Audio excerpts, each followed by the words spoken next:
Es sorprendente, es increíble cómo la psicología en tan poco tiempo ha avanzado en tan verdaderamente, pero tanto. La psicología como ciencia es apenas alguien muy chiquito, pues no han sido muchos años los que ha estado como ciencia entre nosotros.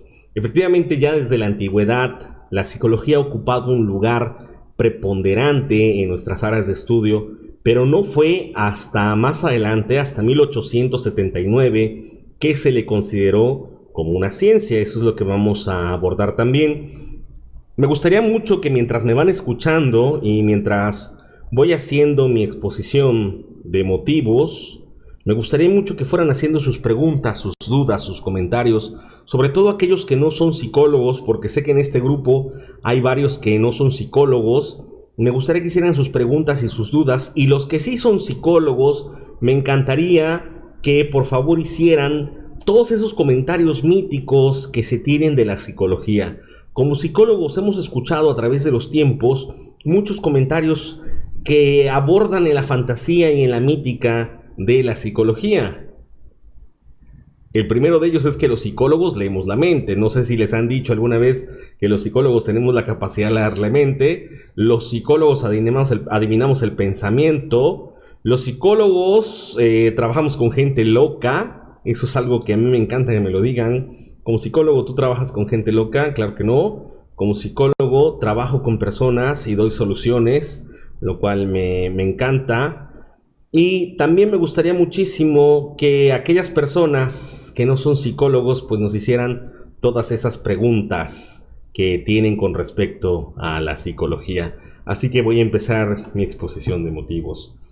Nuestro glorioso símbolo que nos ha reconocido a través de los años, la psique, ha pasado a través de la historia por inesperados y truculentos eventos que nos han llevado a construirnos como ciencia. Aún hoy en día, en el 2017, hemos peleado y estamos peleando fuertemente por ocupar un lugar importante y original dentro de las áreas de estudio y de aprendizaje de las ciencias de la salud. Sin embargo, nos ha costado mucho tiempo porque la psicología ha pasado altibajos preferentes y hemos tenido que rivalizar con algunas otras disciplinas de las ciencias de la salud, puesto que durante algún tiempo no se nos tomó o no se nos consideró como una ciencia adecuada o una ciencia seria. Por eso es importante que nosotros hagamos una división adecuada de lo que es psicología.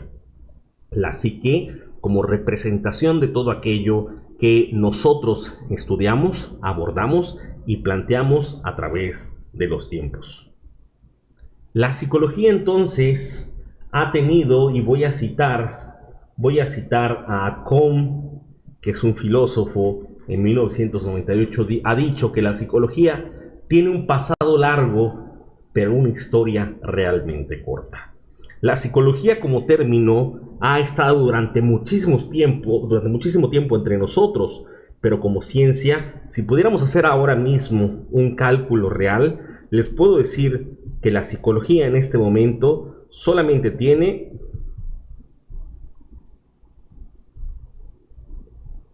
138 años de vida efectiva. La psicología como ciencia tiene 138 años como vida efectiva a nivel mundial. Ahora, en México, para todos aquellos que están en México, la psicología tendrá a lo mucho de 45 a 60 años como ciencia efectiva. Ahora, de sus diferentes estados donde nos están escuchando, no sé a ciencia cierta cuándo se fundó la primera escuela de psicología. Yo les voy a dar un referente del estado de Tabasco. La primera escuela de psicología en el estado de Tabasco, en el sureste de México, se fundó en 1990. La psicología en nuestra región tiene menos tiempo de lo que la psicología a nivel mundial ha estado. Ha pasado un camino bastante truculento y bastante inesperado. El interés por entender, describir, predecir y mejorar cómo la gente se siente, piensa y se comporta es bastante antiguo. Durante mucho tiempo ha habido gente interesada, ha habido personas, ha habido grandes sabios, grandes filósofos que se han metido, se han involucrado en saber qué está pasando en el entendimiento y en el comportamiento de las personas, saber qué sucede en sus cabecitas. En este proceso turbulento, histórico y evolutivo de los seres humanos, fue gestándose la psicología, y debo decirlo con toda la responsabilidad y con toda la claridad, la psicología es una hija directa de la filosofía. ¿Cómo pasó esto? Todo lo podemos remontar hacia nuestro pasado, de este levantamiento pasional de la historia de la evolución del hombre. Como se darán cuenta y como sabrán la mayoría de ustedes, el ser humano ha tardado muchísimo tiempo en evolucionar, muchísimo tiempo en racionalizar, muchísimo tiempo en entender muchos de los procesos que su mente y su comportamiento le han dado. La evolución humana nos ha llevado a aspectos tan drásticos como comernos entre nosotros y asesinarnos mutuamente.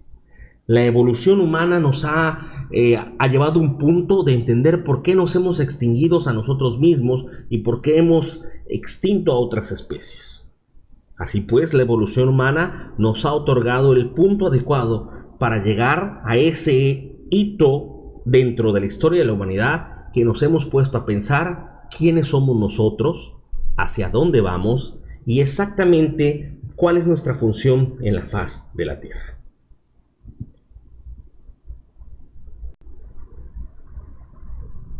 Allá en la antigua Grecia, allá en nuestra maravillosa historia de la antigua Grecia, y si nos pusiéramos a hablar acerca de la evolución de la antigua Grecia, nos podremos cuenta que lo que nosotros conocemos como antigua Grecia ya era una Grecia moderna, porque muchísimo más allá de los griegos había otros pueblos mucho más enfrascados en el arte y la evolución histórica.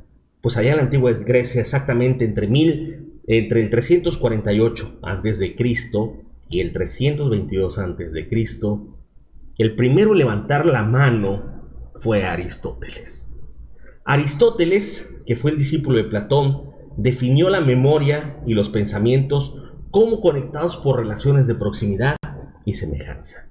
¿Cómo es que los filósofos griegos llegaron a este punto de comprensión y entendimiento? Exactamente el reflexionar, el observar detenidamente, y yo quiero que ustedes hagan ese anotamiento mental, o si están apuntando, lo anoten exactamente en ese momento. Observar detenidamente a las personas será una de las habilidades que la psicología y la psicología clínica nos exige. Observar aquellos detalles que cualquier otro no puede observar es el eje fundamental de una buena ejecución en la psicología. Y es así como los filósofos griegos llegaron a ese punto de poder discernir y poderse preguntar exactamente cómo estamos divididos los humanos, los animales y las plantas. Y ese es un planteamiento aristotélico. Hay que distinguir la jerarquía entre humanos, animales y plantas. Todos somos seres vivos, pero todos tenemos procesos distintos y procesos de organización y procesos de sobrevivencia muy distinguidos y muy distintivos uno del otro. Este planteamiento, donde todos somos parte de un sistema y pertenecemos, será retomado más adelante por los estudiosos de la teoría general de los sistemas, pero ya esa es harina de otro costal. Desde su perspectiva, el ser humano no podía clasificarse como animal, dada su capacidad para razonar. Eso es un planteamiento que la psicología, y debo decirles que en este punto de la antigua Grecia no estamos hablando del surgimiento de la psicología, estamos sentando las bases del entendimiento de el procesamiento de la información que nos llevó a formarnos como psicólogos. Porque hay teóricos que dicen que la psicología empezó en la antigua Grecia. La psicología no empezó en la antigua Grecia. La psicología, como hija de la filosofía, hizo sus primeros planteamientos y su base sostenida de la filosofía griega. Sin embargo, la psicología no empieza en la antigua Grecia. Los filósofos griegos plantearon esta diferenciación de por qué el ser humano no podía clasificarse como animal, porque teníamos la amplia capacidad de razonar. También ellos distinguieron que había seres humanos que no tenían la misma capacidad de raciocinio que otros seres humanos. Pero ese planteamiento les llevó a entender y a clasificar que nosotros mismos, los seres humanos, tenemos múltiples aristas que nos han llevado a formar parte de la multiculturalidad de la que somos ahora. La filosofía griega dotó de esas herramientas esenciales y específicas que nos dieron cabalidad hoy en día para poder entender quiénes somos, a dónde vamos y de qué estamos construidos específicamente sobre aquellos hitos del funcionamiento del raciocinio humano que no se han podido explicar hoy en día. Voy a hacer un paréntesis ahora porque llama mi atención que dentro de los planes de estudio de la psicología a nivel mundial, nadie se ha puesto a pensar cómo es que nosotros en nuestro proceso evolutivo hemos logrado lo que somos ahora como seres humanos. Uno de nuestros procesos evolutivos preferentes o uno de nuestros procesos evolutivos que nos llevó a otorgarnos de raciocinio y de elementos específicos para avanzar dentro de nuestros hermanos animales fue el trabajo que nosotros podemos realizar con nuestras manos. ¿Cómo llegamos ahí? Pues efectivamente a través de la ejecución y del orden del trabajo manual y físico. ¿Cómo podíamos descubrir o cómo podíamos discernir que nosotros estamos hechos de elementos que nos pueden llevar a la formulación del trabajo físico? El ser humano, cuando evoluciona, tenía que partir de un nivel de compromiso con respecto a la preservación de la especie. Las raíces entonces de nuestra civilización y de nuestra ciencia se basan en todos aquellos elementos que nos otorgaron factores evolutivos indispensables. Bien, Sócrates planteaba la existencia que no es analizada no vale la pena. Y muchos de nuestros conceptos actuales de la psicología y de las distintas corrientes terapéuticas que más adelante abordaré por qué no es lo mismo, están planteados o están basados en esto. No podemos entender la existencia si no analizamos hacia atrás o hacia adelante de lo que estamos hechos. También planteaba que para verdaderamente conocer algo hay que comprender su esencia. La verdad no era un ente en absoluto, sin embargo era parte fundamental de lo que estamos construyendo. Resumió su pensamiento con la frase: solo sé que no sé nada, y actualmente es uno de los parámetros del procesamiento del estudio de la psicología. Platón, pues como nosotros ya lo vimos, pues estaba en otro orden de ideas. Platón hace una consideración que hoy en día causa mucho ruido a los teóricos de la psicología.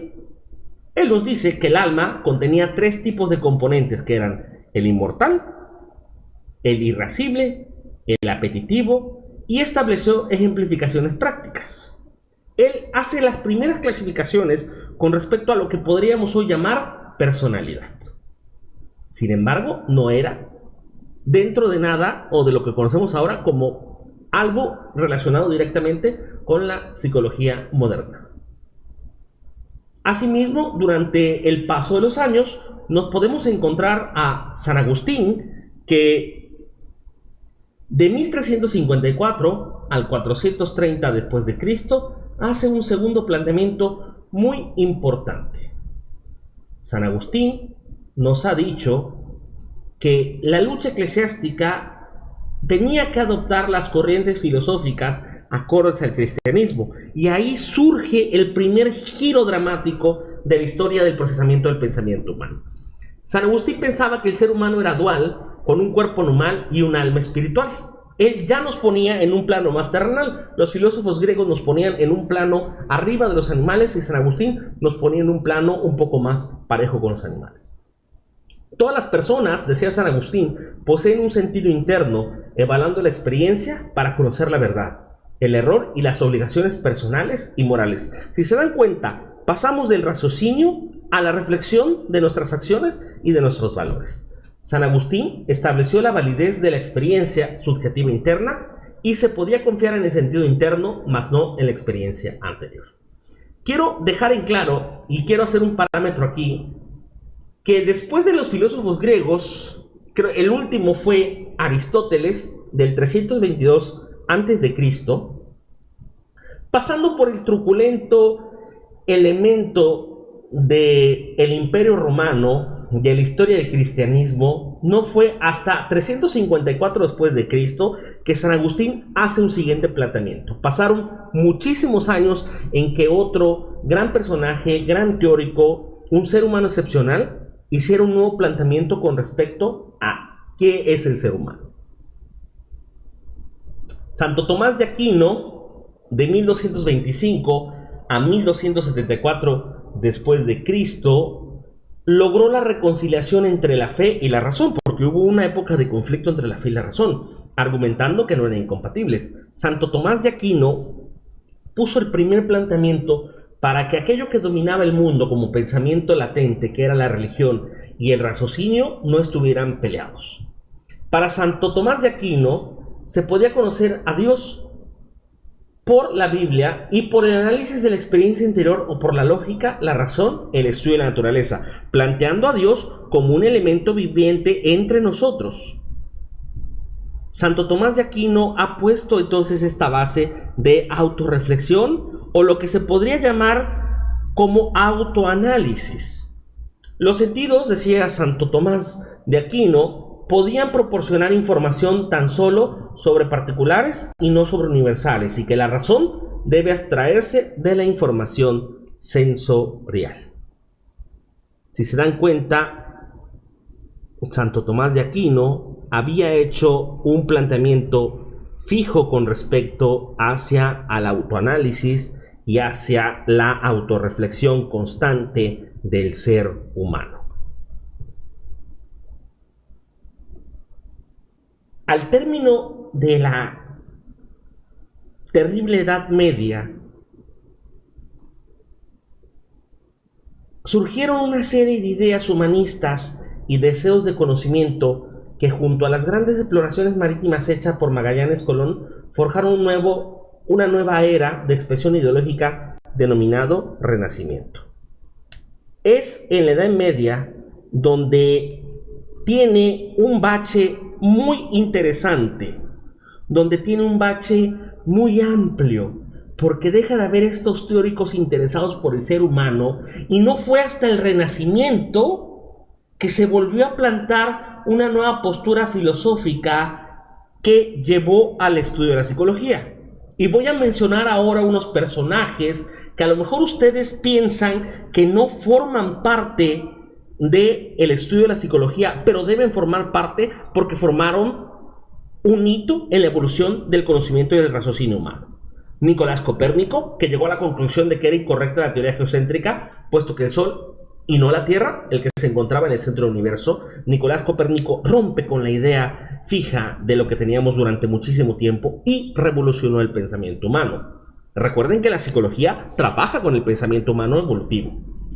Johannes Kepler, que dijo que toda deducción matemática debía comprobarse mediante la observación empírica, planteó entonces las bases de lo que se podía llamar ciencia comprobable. Galileo Galilei, creador del método científico experimental, un procedimiento sistemático para obtener y aplicar el conocimiento científico. Sin Galileo Galilei definitivamente no podríamos concebir la ciencia y no podríamos entender la psicología como ciencia. Isaac Newton, que concebía el universo como una máquina compleja diseñada por Dios, pero regida por leyes. Isaac Newton, bueno, como ustedes podrán dar cuenta, era un mocho total. Estos personajes hicieron planteamientos específicos que llevaron a la humanidad al entendimiento de lo que podría llamarse ciencia. Después surge, y digo surge porque él estaba ahí, nace en 1596 y muere en 1650, el ser humano excepcional que nos otorgó las bases del pensamiento moderno, René Descartes. Si hay un personaje que nosotros podríamos otorgarle esa capacidad o darle ese nombre de planteamiento histórico más cercano a la psicología fue René Descartes.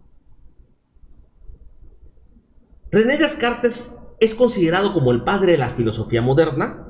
Recuerden que en 1644 escribió su libro Principio de la Filosofía, que concluyó de que lo único de lo que se podía estar seguro es de la existencia, por lo que resumió en su frase: pienso y luego existo. Y señáleme una corriente de atención terapéutica en psicología que no base su funcionamiento en el pienso y luego existo. Pensamos con nuestra mente, citaba Descartes, pero esta carece de sustancia y en contraparte el cuerpo posee esta sustancia, pero es limitado. Es entonces el ser humano un dualismo de mente y cuerpo. Por lo tanto, mente no puede ser sin cuerpo y cuerpo no puede ser sin mente. Y este planteamiento filosófico inspiró la investigación y el conocimiento de los estructuralistas, de los anatomistas, de todos aquellos fisiologistas que se interesaron en el comportamiento humano. René Descartes creía en las ideas innatas y en las ideas derivadas que llevaban al ser humano a la ejecución de su pensamiento. La influencia de la psicología de Descartes fue tal que las psicologías que le sucedieron fueron reacciones a algún aspecto de su filosofía. Debo decirles que gracias a René Descartes podemos hablar entonces dos líneas ideológicas fundamentales para la psicología como la ciencia. La primera, el empirismo, quienes consideraban a la experiencia como parte fundamental para el desarrollo del conocimiento. La segunda, el racionalismo, quienes consideraban la razón como punto de partida de todo pensamiento. Si pudiéramos hablar de la persona que puso los cimientos adecuados para el surgimiento de la psicología como ciencia, fue René Descartes. Luego aparece allá en Inglaterra Thomas Hobbes, que consideraba, y Thomas Hobbes hace un planteamiento tan brillante, tan dulce, por decirlo así, porque no había todavía el término de psicólogo ni de psicóloga, no había el término de psicología, pero él, dentro de su procesamiento de información, nos dice que la agresividad humana como elemento natural de supervivencia, pero en el desarrollo tecnológico, esta agresividad del ser humano la empezó a utilizar contra su misma especie. Yo sé que ahora no podrá significar nada. Yo sé que ahora en el 2017, con todos nuestros posgrados, nuestros grados, nuestros estudios, nuestras herramientas de investigación, nuestro Google, nuestros metabuscadores, este razonamiento podrá sonar vano, inútil. Pero estamos hablando allá del 1500 al 1600, cuando el mundo era una masa irascible de personas tratando de entender por qué estaban ahí. Este gran personaje nos hizo el planteamiento de qué es la agresividad y hace la primera línea con respecto a decir que había algo que se llamaba agresividad. Sin embargo, pues una de las cosas que él planteaba como fiel súbdito a la corona, que para controlar al pueblo y a la agresividad se necesitaba de un poder centralizado y creía mucho en la monarquía. Después vino John Locke. Personalmente a mí me encanta John Locke, porque John Locke es esta interacción más hacia lo social y un punto más acercado hacia la modernidad. Allá en 1632, de 1632 a 1704, John Locke estudió en Oxford y que se inclinó a la investigación médica y sin embargo nunca ejerció la medicina. John Locke difirió de Hobbes argumentando que la parte clave para la armonía social era la educación. Dio importancia mayor a la educación infantil. ¿Quién era John Locke? Pues John Locke era un anatomista y reduccionista. Para él los elementos básicos de la mente son las ideas, las cuales vienen de una sola fuente, la experiencia. En nuestra experiencia hay dos fuentes de ideas, ideas simples e ideas complejas. Hasta este punto entonces tenemos los griegos que plantearon las bases del procesamiento del pensamiento de la humanidad. Después tenemos a los teóricos religiosos que, gracias al apoyo de poder estudiar dentro del clero, pudieron hablar de la moral y del raciocinio. Y finalmente pasamos a los filósofos modernos, a los científicos modernos de la época, que nos exigían ideas más centralizadas, ideas más específicas con respecto al pensamiento científico. La psicología no estaba ni siquiera en etapa embrionaria. Estaban, si pudiéramos poner lo de un burdo montaje, un burdo ejemplo, válgame la peyorativa idea, les puedo decir que los griegos pensaron en construir una casa, aquellos grandes pensadores y que pertenecían al clero visualizaron la casa, luego aparece Descartes y él pone los cimientos de la casa, y luego aparecen todos estos anatomistas y científicos posteriores a la Edad Media que empezaron a poner las varillas iniciales de la casa.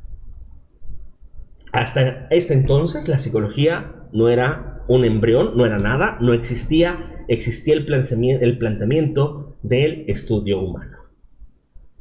David Hume, para aquellos que pues me puedan entender mejor, del 1711 a 1776, ya nos estamos acercando, diferenció entre las impresiones e ideas actuales, siendo que las ideas simples y complejas, decía él, se asocian por semejanza, contigüidad de espacio-tiempo y causa-efecto. Y reviró, y voy a permitirme esta expresión peyorativa, reviró a Descartes diciendo, siento, luego existo. Ahora en el plano histórico tenemos dos perspectivas, el pensar y el sentir, con una diferencia propia de más de 115 años. Descartes decía que primero había que pensar y luego pienso, luego existo, y David Hume nos decía, siento, luego existo. Y ya estaban listas las dos expresiones más glamurosas y más hermosas sin duda que la psicología tiene, pensar y sentir. Baruch Spinoza, debo decirles que cuando yo escuché por primera vez de Baruch Spinoza, me daba mucha curiosidad, porque Baruch Spinoza alzó su mano allá en Ámsterdam, Holanda, y debo decirles que a este sujeto, a este personaje, lo expulsaron de Ámsterdam por su pensamiento filosófico. ¿Qué nos decía Baruch Spinoza? Abordó la relación mente-cuerpo con el doble especticismo, o sea, los dos tenían cabidas iguales en el procesamiento de las ideas. Baruch Spinoza marcó una diferencia entre la emoción y la pasión. No es lo mismo sentir emociones que sentir pasiones. Y él, en su tesis, en sus escritos, plantea por primera vez el término psíquico. Creyó firmemente en el determinismo psíquico. Si pudiéramos hacer una revisión de términos con respecto a la evolución de la historia de la psicología, Baruch Spinoza es el primero que menciona psíquico. Luego tenemos otros personajes dentro del racionalismo, Gottfried Wilhelm von Leibniz, que nos decía que no hay nada en el intelecto que el intelecto mismo, ya que él es quien permite la razón y la ciencia, y él reviraba la idea de la mente como hoja en blanco. Gottfried Wilhelm von Leibniz decía que la mente era más bien como un bloque de mármol vetado con muchas ramas. Y luego tenemos a Immanuel Kant, que sin ninguna duda Immanuel Kant con su obra Crítica de la razón pura, que fue publicada en 1788, nos planteó tres categorías de mente: cognición, afecto, conación. Si hay alguien planteando cosas más serias, fue Immanuel Kant, que planteaba la recepción de un objeto que no es una recepción pasiva, sino una actividad. Y él nos dice, dentro de los aportes a la historia de la psicología, que existen dos tipos de juicios: a priori y a posteriori.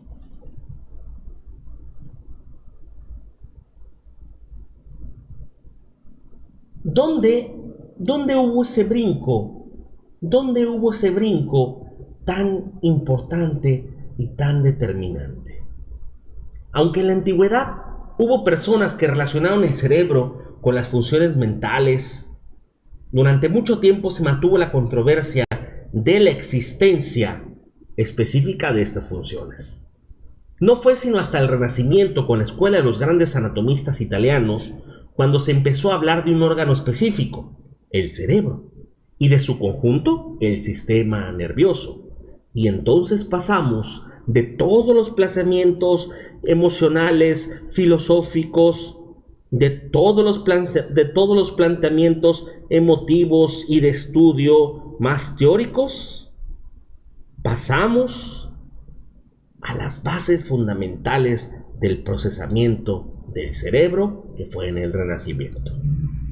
Hasta el siglo XIX prevalecieron dos visiones respecto al funcionamiento de los nervios. Descartes, y lo volvemos a mencionar, que lo veía como tubos huecos que transmitían los espíritus animales del cuerpo al cerebro, y Hartley afirmaba que los nervios interpretaban las vibraciones llevando la información al cerebro y a los músculos. Me encanta cómo este pensamiento, que ahora puede sonarnos tan infantil, planteó las bases de la ciencia y de la neuropsicología. En 1811, Charles Bell, sin saberlo, y François Magdalene publicaron en distintos momentos, pero contemporáneos, sus teorías basadas en la experimentación acerca de los nervios ascendentes y descendentes. Este hallazgo cambiaría la concepción del sistema nervioso. A todos aquellos que me están escuchando, estudiosos y apasionados de la neuropsicología, este es un dato que estoy seguro no les han compartido en mucho tiempo. Anótenlo porque será sumamente importante para ustedes. 1811, Charles Bell y François Magdalene fueron los primeros en publicar teorías de la experimentación acerca de nervios ascendentes y descendentes. Y la historia de la psicología aquí da un cambio radical y drástico, porque ya no estamos filosofando, ya estamos experimentando con este hermoso y fabuloso órgano modulador y receptor de todas las ideas que es el cerebro. Charles Bell, que fue el primero en poner los avances en la fisiología del estudio de la mente y del cerebro, Charles Bell, su descubrimiento dividió la fisiología en el estudio de las funciones motoras y las sensoriales. Demostró que distintos nervios controlan los mecanismos sensoriales y las respuestas. Sus descubrimientos fueron debatidos por François Magdalene, quien se los atribuía. Johannes Müller, ese es un nombre que definitivamente les tiene que sonar si son psicólogos, si han estudiado psicología, descubrió que existen 5 clases de nervios, cada uno con su característica específica. Somos conscientes de las sensaciones y no de la realidad material. Johannes Müller fue ferviente seguidor de Kant, asegurando que había encontrado el equivalente fisiológico a las categorías del pensamiento establecidas por él. Y aquí tenemos el primer personaje de la historia de la psicología que plantea: yo he encontrado las bases físicas que nuestros teóricos nos han dado a través de la historia. Johannes Müller, apréndanselo. Hermann von Helmholtz nos planteó que, a diferencia de Müller, quien creía en el vitalismo, él creía en el materialismo. Y Hermann von Helmholtz demostró que el consumo de oxígeno y alimentos explicaban el total de energía que empleaban un organismo. Como se darán cuenta, hasta este momento seguimos evolucionando y pasando de lo filosófico a la fase experimental del razonamiento, del comportamiento y la mente humana. Hermann von Helmholtz consideraba que la conducción nerviosa era prácticamente instantánea para poder medirla. Pensaba que la experiencia pasada del observador es lo que convierte una sensación en una percepción. Anoten este punto: sensación, percepción, porque sin duda alguna esto es la base más cerca a construir y terminar el techo de la psicología como ciencia.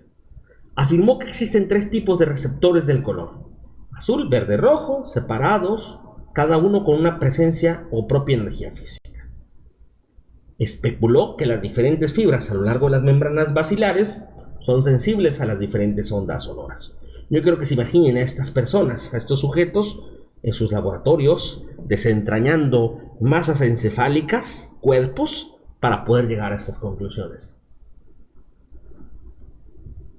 ¿Cómo fue el brinco entonces de la filosofía a la prepsicología? Y aquí podemos hacer esa primera diferenciación. Filosofía a la prepsicología. Además de ellos que existieron, estos que les acabo de mencionar, Hermann von Helmholtz, Johannes Müller y Charles Bell,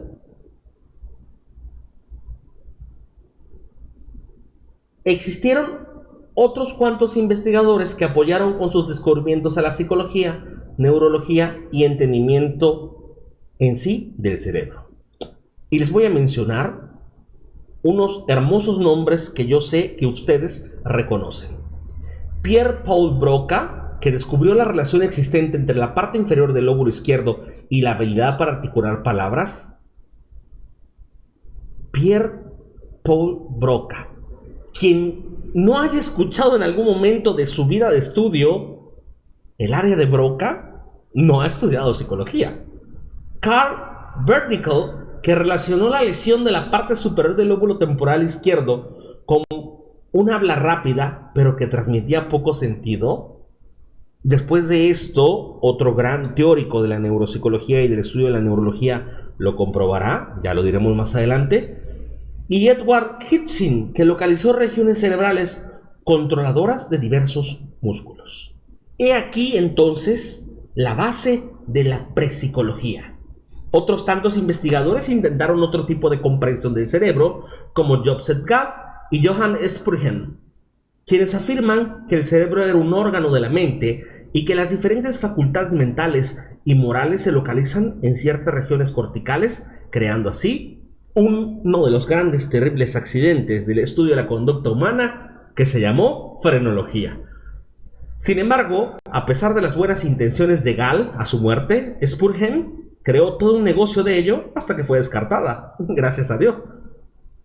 Por otro lado, algunos investigadores siguieron intentando resolver la relación mente-cuerpo, dando con su descubrimiento las bases del nacimiento de la psicología como ciencia y, sin duda alguna, de la primera corriente teórica que planteó una reflexión del ser humano, la psicología de la Gestalt. No el método terapéutico, sino el área de estudio que se llamó psicología de la Gestalt.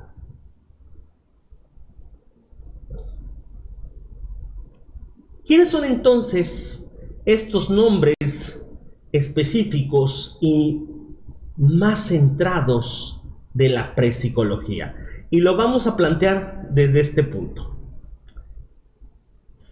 Fisiología y prepsicología. Ahora la psicología, en este punto que vamos a empezar, ahora la psicología ya es un embrión.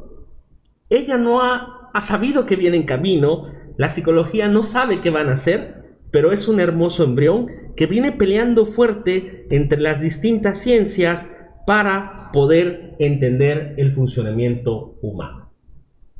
La psicología en este punto ha encontrado características impactantes y áreas de estudio que lo han llevado a evolucionar en gran manera. ¿Quiénes son estos planteadores que hacen el paso de la fisiología y la prepsicología? El primero, Ernst Heinrich Weber. Ernst Heinrich Weber. Su aportación: llamar umbral de 2 puntos a la distancia más corta entre 2 puntos a la cual el sujeto reportaba sentía 2 puntos en lugar de 1. Ernest Heinrich Weber ideó los JND, diferencia apenas notable entre un parámetro y un peso variable. Observó que la discriminación no depende de la discriminación absoluta entre 2 pesos, sino la diferencia relativa entre los dos. ¿Cuál es el aporte más importante de Ernest Heinrich Weber? El planteamiento de la experimentación para poder comprender la conducta humana. El segundo gran aporte, o el segundo gran aportador de la diferenciación de la fisiología y la prepsicología, Gustav Theodor Fechner.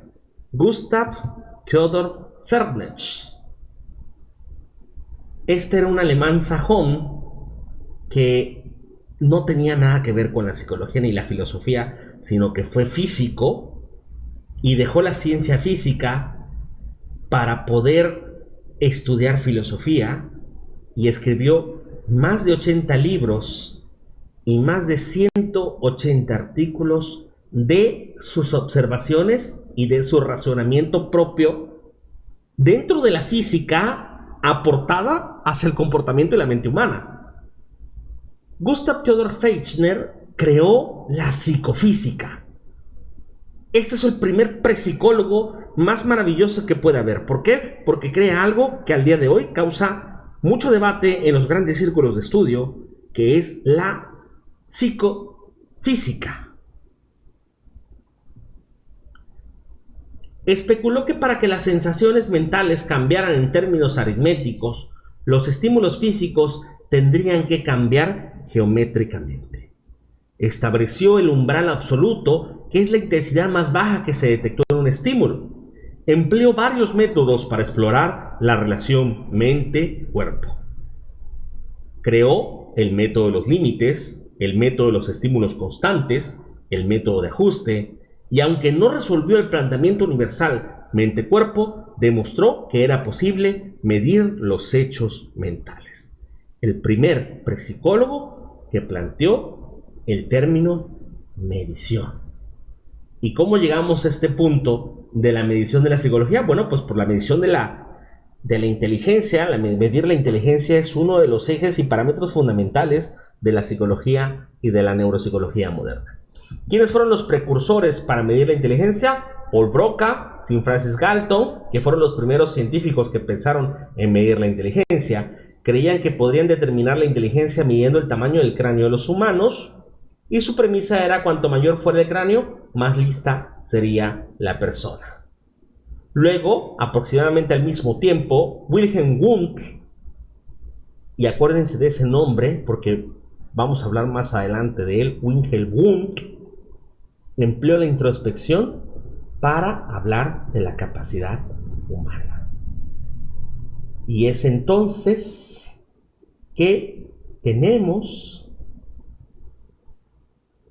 exactamente en este momento quien podríamos considerar el padre, el verdadero y absoluto padre de la psicología clínica moderna y de la psicología en general, Wilhelm Wundt. Wilhelm Wundt pasó a la historia como el padre de la psicología experimental y como el padre del término psicología científica y psicología clínica.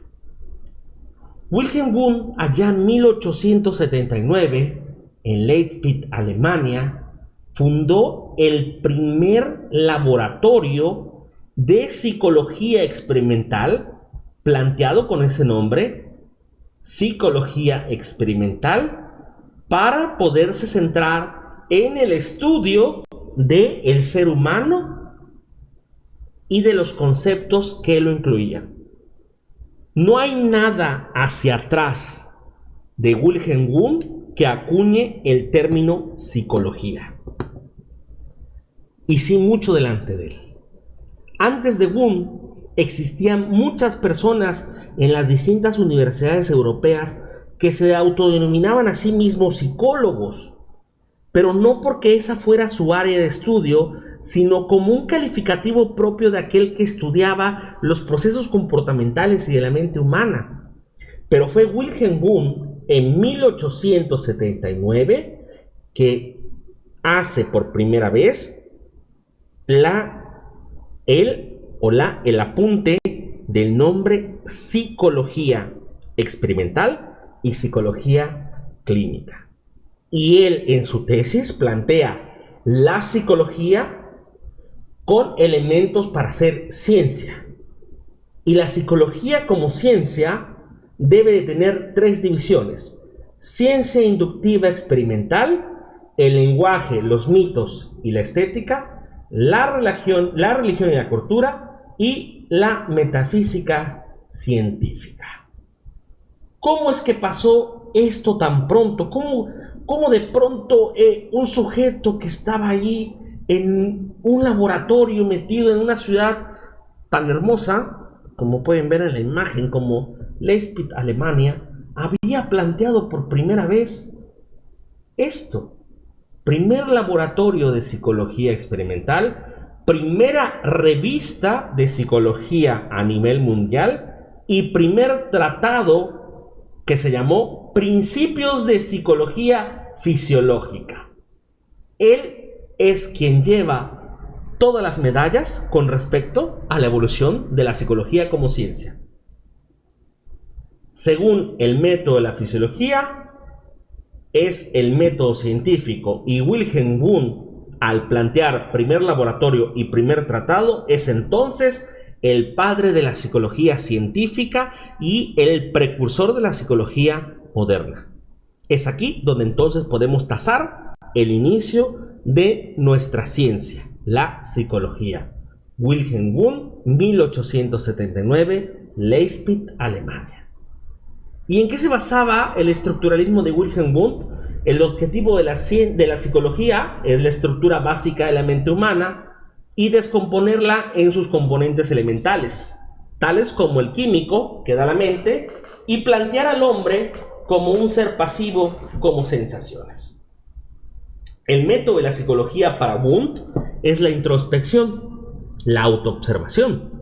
Hace el primer planteamiento de ese término tan hermoso que la psicología nos ha dado: introspección.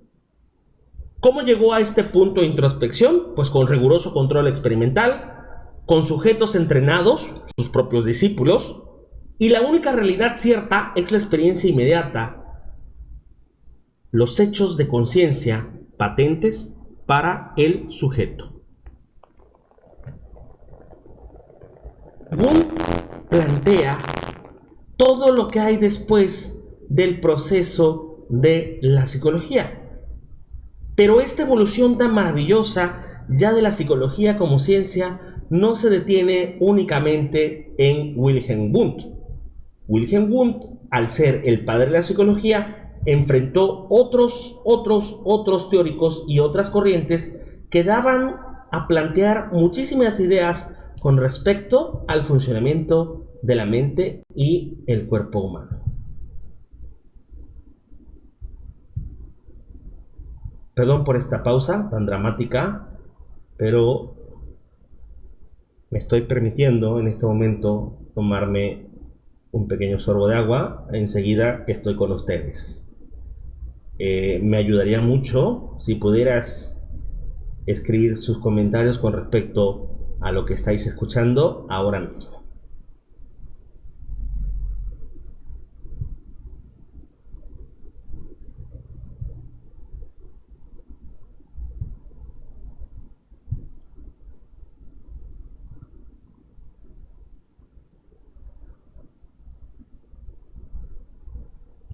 Bien.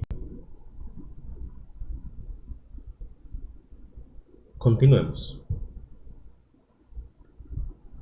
Hasta este punto hemos planteado entonces la evolución histórica de la psicología, a llegar a un punto de la filosofía y pasando por correcciones teóricas, por correcciones científicas hasta ahora que nos hemos encontrado con Wilhelm Wundt, quien ha planteado entonces el primer laboratorio de psicología experimental y las bases de la psicología como ciencia.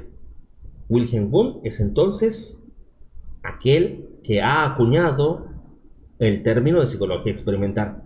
Pero ¿quién viene delante de Wilhelm Wundt? ¿Quién es el primero en llamar a la psicología clínica? Pues fue Leibniz Widmer. En 1907, Widmer había estudiado bajo Wilhelm Wundt y acuñó el término psicología clínica para describir la práctica en una clínica para niños establecida en 1896 en la Universidad de Pensilvania. Vamos entonces a recordar estos nombres. Wilhelm Wundt, el padre de la psicología experimental y el padre de la psicología como ciencia, y Leibniz Widmer, el padre del término psicología clínica, por su trabajo por observación y experimentación en una clínica de ayuda a niños. ¿Cuál es el otro gran aporte de Leibniz Widmer? Leibniz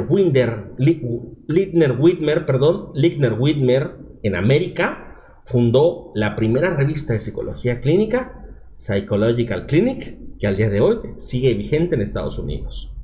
Widmer empleó el término psicología clínica para referirse al método de enseñanza e investigación y no solo como extensión de la palabra clínica. ¿Se dan cuenta ustedes el enorme paso que dimos a través de tantos años, de tanta ciencia un poco especulativa, hasta llegar al punto de plantearnos como ciencia?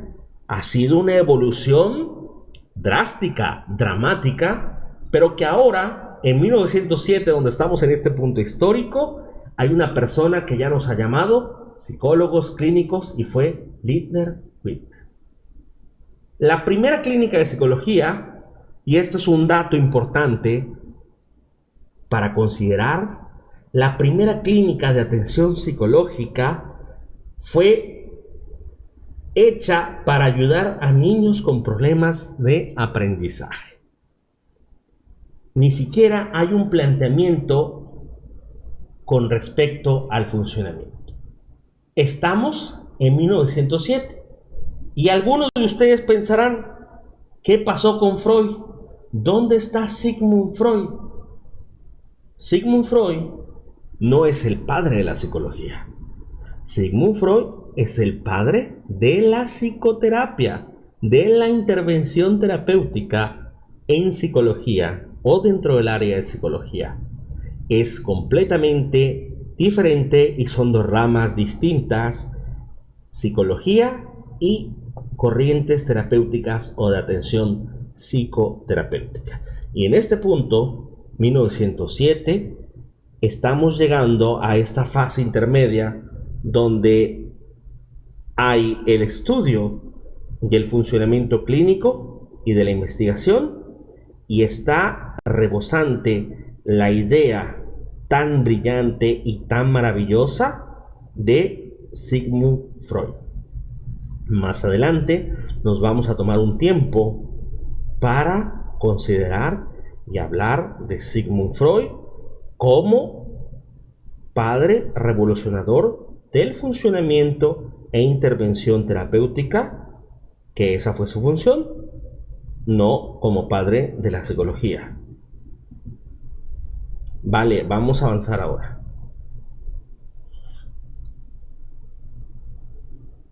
Después de Widmer, la psicología clínica comprendió 4 actividades básicas, que es lo que rige hoy el procesamiento y el funcionamiento de la psicología, que es la investigación, la evaluación, el tratamiento y la prevención.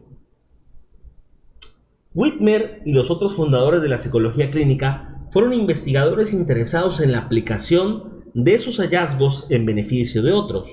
Los investigadores clínicos intentaron enriquecer estos conocimientos con el fin de mejorar su comprensión de la psicopatología, la enfermedad la salud y la prevención de los trastornos psicológicos que ya estaban vigentes en el estudio.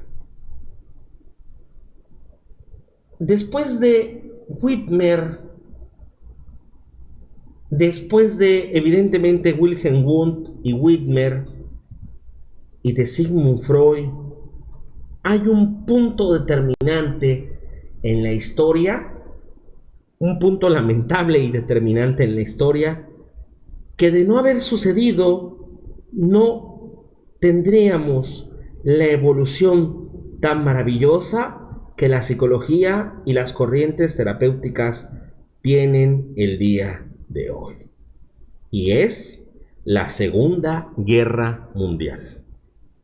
Desafortunadamente, y lo voy a decir así antes de que alguien pueda refutarme esta idea, desafortunadamente, en mayúsculas, desafortunadamente, gracias a la Segunda Guerra Mundial, la psicología pudo tener el siguiente gran avance y la psicoterapia o las distintas corrientes psicoterapéuticas tuvieron su gran punto evolutivo.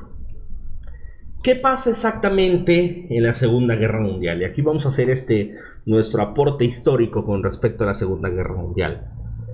El gobierno de los Estados Unidos se dio cuenta y aprendió con la Primera Guerra Mundial que ya no podía mandar a los campos de batalla a personas poco preparadas o personas que no tuvieran un perfil que ellos consideraran adecuado para sus funciones.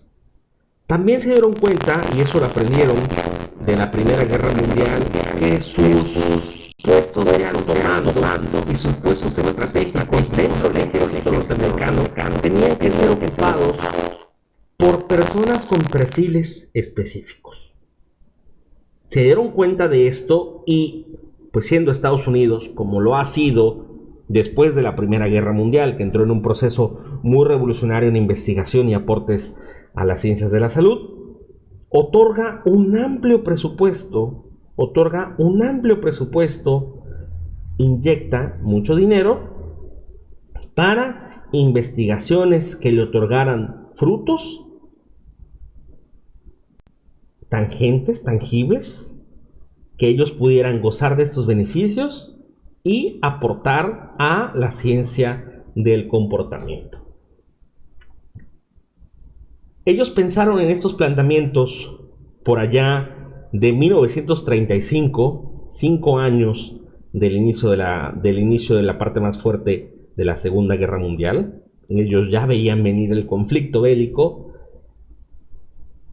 y aportaron dinero para cosas tan increíbles y para personas tan increíbles como Lauretta Bender, Karen McCover y Star Hathaway, el famoso creador del MMPI.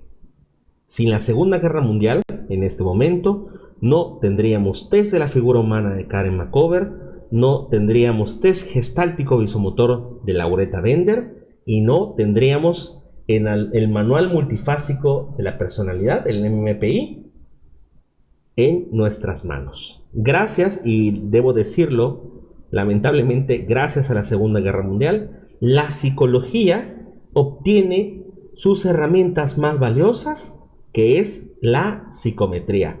Pero también dentro del campo de la intervención terapéutica y el manejo terapéutico, gracias a la Segunda Guerra Mundial, surge la terapia breve intensiva de emergencia, que después se transformó en terapia breve, la psicoterapia gestal, no la psicología, la psicoterapia gestal, la psicoterapia humanista, y se refuerza la terapia cognitivo-conductual, y evidentemente el psicoanálisis tiene su primer bache en la historia, puesto que había pasado como un método terapéutico muy tardado y se requerían elementos más interactivos.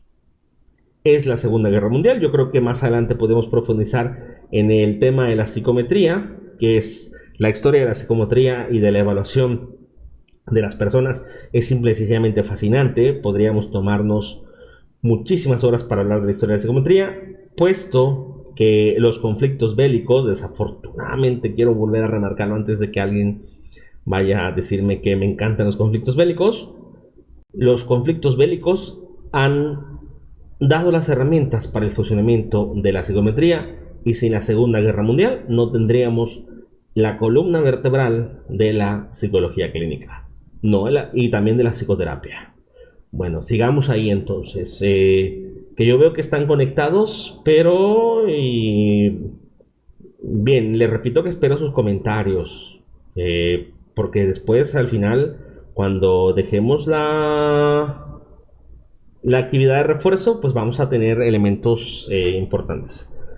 Quiero hacer una pausa y por favor, ahorita la voy a escribir en el grupo, las indicaciones. En este momento, las indicaciones con respecto a la actividad de refuerzos son muy sencillas.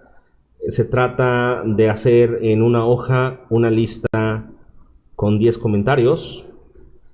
Con respecto a lo que estamos exponiendo. Vamos adelante entonces. La evaluación dentro de la psicología, desde sus orígenes, la psicología clínica se ha dedicado exclusivamente a medir las diferencias entre individuos con relación a características cognitivas y de personalidad. Y entonces, ¿cuáles fueron las grandes baterías de intervención psicométrica? Francis Galton, con sus diferencias individuales, Stanford Binet y las pruebas alfa y beta, y evidentemente ya hemos hablado de Star Hathaway. Viene otro nombre importante para el estudio y evolución de la psicología que no tiene nada que ver con la psicología. Sin duda alguna, el hombre más importante para la psicología a nivel mundial, que no perteneció a un área específica del estudio de las ciencias de la salud, fue el presidente Kennedy. ¿Por qué Kennedy es tan importante para la evolución de la psicología? Puesto que la prevención de problemas y de trastornos conductuales y mentales no formaba parte de los objetivos de la psicología en ese entonces. En la década de 1950, ciertos factores despertaron la conciencia de los psicólogos sobre la importancia de la prevención. Pues estábamos saliendo de la Segunda Guerra Mundial y estábamos tratando a todos estos soldados que regresaron de la Segunda Guerra Mundial con múltiples traumas, y pues nadie se había puesto a pensar en el aspecto tan importante que es la prevención. Así que el presidente Kennedy creó una iniciativa que creó programas para combatir el retraso mental y los trastornos psicológicos en 1963. Sin este sujeto en la historia, la psicología no hubiese tenido un impulso total en Estados Unidos. Hubiese pasado como una ciencia más, pero no una ciencia tan preponderante. Es Kennedy quien otorga las herramientas tan importantes para el estudio de la psicología. Pero bueno, voy a dar ahora un dato sumamente importante. Los psicólogos clínicos como tal empezaron a organizarse bajo ese nombre en 1917 con la fundación de la American Association of Clinical Psychology, que posteriormente se transformó en la American Psychological Association, que se formó en 1919.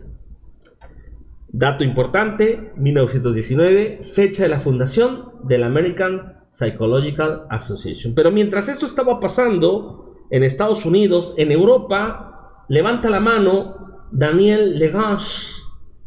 Daniel Legage en Francia consideró, y que Daniel Legage, debo decirles, que fue un psicoanalista formado dentro de los primeros parámetros del psicoanálisis, y él hace un planteamiento hacia la psicología clínica que nos dice que la psicología clínica debe ser un área distinta a la psiquiatría, que si bien integraría elementos propios de la psicopatología, debía entender el individuo en su totalidad más allá de la patología, pudiendo así obtener un conocimiento amplio y certero del funcionamiento psíquico y su relación con los fenómenos del sufrimiento. Hasta este punto puede sonar un poco confuso todo lo que te estoy diciendo, así que voy a hacer un resumen muy rápido.